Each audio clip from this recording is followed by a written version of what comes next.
Hey, what's up everyone? Morey Croson here, and today we're going to be going over the best mobility exercises to improve your speed and why, and the video starts right now.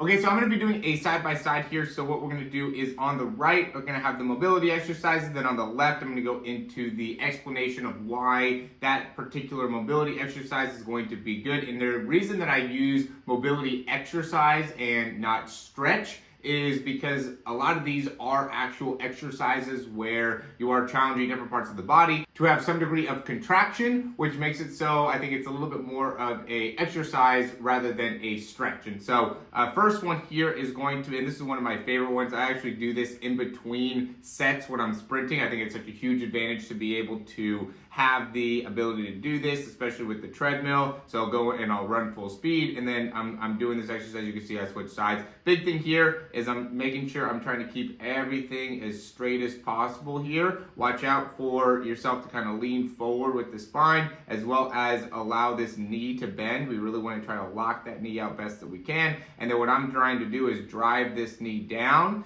drive this toe up as much as I can, and then I'm actually flexing my quad as well as I'm doing this exercise here. Great to be able to improve that top speed, right? So when I get to here, I want to have plenty of range of motion to be able to then pull down with that front side mechanics and have great front side mechanics. So being able to utilize this and build up that range when I'm reaching out in front is critical to be able to really have great turnover and be able to have a strong foot contact time. This one I really like because it helps in gaining the range of motion that we need within the ankle, right? So when you look at me, again, at this end range of motion, I'm really trying to, and what my thought process here is that as soon as I'm coming off the ground here, I'm really trying to drive this toe up as fast as I can, right? And while I'm trying to drive that toe up, that's what allows me to get my front side mechanics to think a little bit cleaner. And it's something that it's a cue that I use for a lot of people here to be able to really reach and get plenty of range of motion within that toe, because I see a lot of people that struggle in being able to get good reach here, and with that in the front side mechanics again, so that whole leg. And I think a big part of that actually has to do with the lack of range of motion within that Achilles. So here, I'm really just trying to build up that Achilles. I'll keep my legs straight. I'll bend into it with my knee as well. You can see here in a second, I'll bend into it. Right, bend into it a little bit slightly. I think I get this video off a little bit early, but yeah, I'll also shift my knee forward to make sure that I get plenty of stretch there in the Achilles to gain plenty of range of motion there. Okay, here's gonna be just a toe stretch, a toe flexibility, right? Really working that big toe. And this ends up having to do with just like the push-up angle. So again, we can see it's kind of a little bit blurry, but what ends up happening here is when you don't have good toe range of motion, when you're pushing off, you end up kind of pushing backwards as you get to a point where your foot's about to come off the ground. And so what we want to be able to do in order to address that and improve that is really just make sure we have plenty of range of motion within the toe. So you can see here how I get set up, right? I push my weight back as much as I can, then I have my toes down, and then I'm just kind of sitting on to my calves here, sitting onto my ankles. Then I'm really trying to pinch my heels together the best that I can to make sure that I'm able to really optimize the stretch to make it so I'm able to get the most out of the toe range of motion. This is going to hurt at first when you first start doing this, but over a period of time, it should feel better. And as it does, you will be able to get a significant improvement in how you're pushing off the ground, which is obviously critical. It's not really as much about how hard you're pushing off the ground here when your foot's leaving from behind, but it's much more about the actual angle that your foot is coming off. And then that's what this exercise, or this one would be kind of considered a stretch, but you will feel this in the back of the foot. And so it's a great exercise to also be able to kind of negate any type of plantar fasciitis and stuff like that. This one's going to be a downward dog, so you can see, where I'm at here, and I zoomed in, but I'm really just trying to push. I don't have the best range of motion in my entire backside, but it is something that you're always trying to work on, because I'm always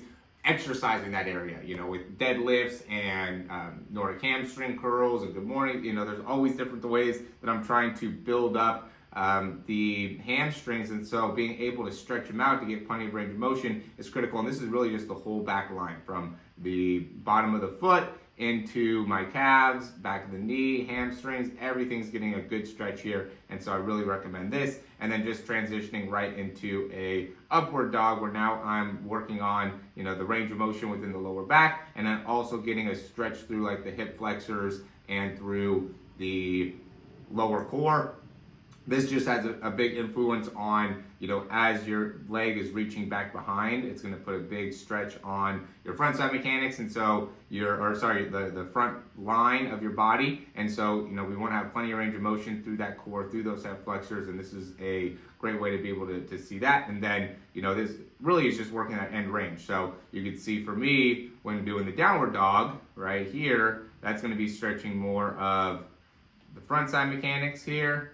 And then when I get here, that's going to be stretching for the backside mechanics and making sure that I have the range of motion necessary there. This one's another great one, and this is, again, why I say it's exercise, right? Because this is something that I'm actually activating my quads in order to do. But again, I'm just trying to keep good dorsiflexion with my toe, extending that knee, trying to maintain my body position the best I can. I don't want to be leaning back too much here. And then I also want to try to keep this knee as straight as I can and heel planted as I'm extending here. And I'm just kind of repping that out right there and maintaining an upright position. This is a hip flexor exercise as much as it is a stretch for your posterior chain hamstrings. Again, I'm big on making sure you have plenty of range of motion through there in order to really consistently sprint as well as stay healthy within that muscle group. I want to take a quick break here just to say, if you like the information, go ahead and click that thumbs up down below. Subscribe to the channel if you haven't already. And if any questions, comments, or recommendations, you could leave those down below. And then stay to the end of the video to check out our giveaway that we have going on right now. Highly recommend you guys doing that. All right, so now we're going to go into more upper body for a couple of exercises. So you can see here I got the bench, and I'm just really trying to push my extension, my shoulder extension, right? So I'm trying to keep those elbows as close inwards as I can,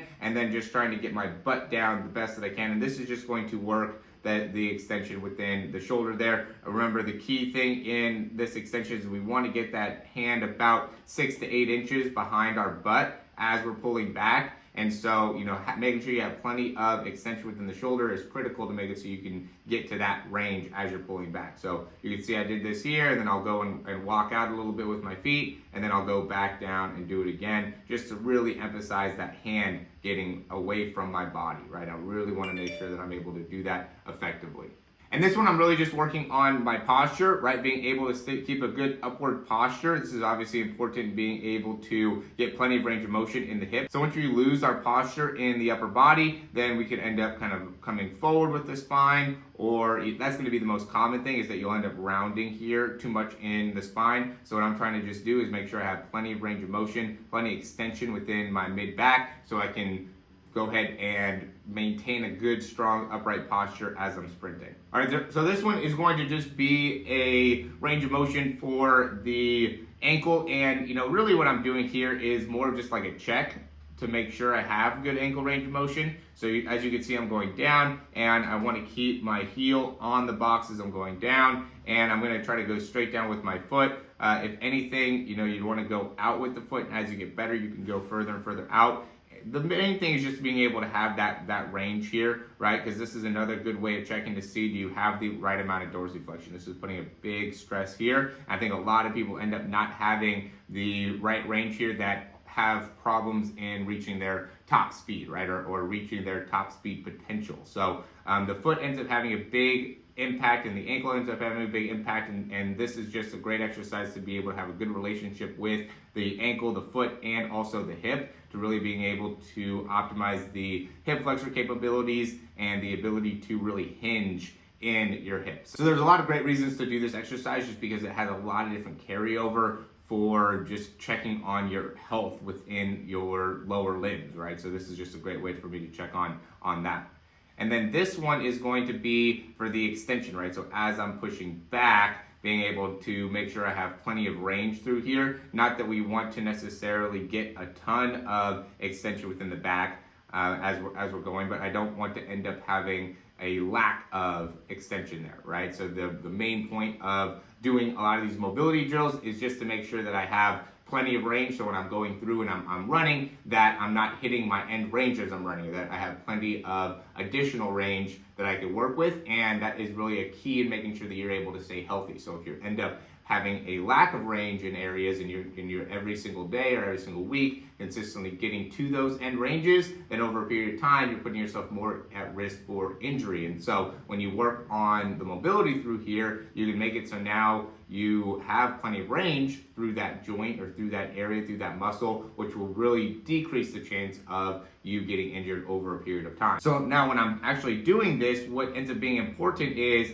as I'm pushing back, right, you can see this a little bit more here on the left side, is I'm pushing back and kind of turning my foot out to the side. So I want to be able to work on getting a slight external rotation in my heel as I'm pushing off, and then really just working on, maintaining a good upright position within the spine and making sure that I don't end up bending too much in this area, right? So all this movement wants to happen in my hip, right? So I'm just challenging my hip extension capabilities, right? It has nothing to do with my ability to kind of like arch in the back, right? So I'm maintaining a strong core as I'm doing this and really just trying to challenge the pelvis and range of motion through there. This can end up being, again, this is a mobility exercise, and the reason it's an exercise because this could end up actually causing your lower back to, maybe feel some contraction, right? Feel a little bit fatigued, which is good. That just means that you need to be able to work on this and it's something that is specifically a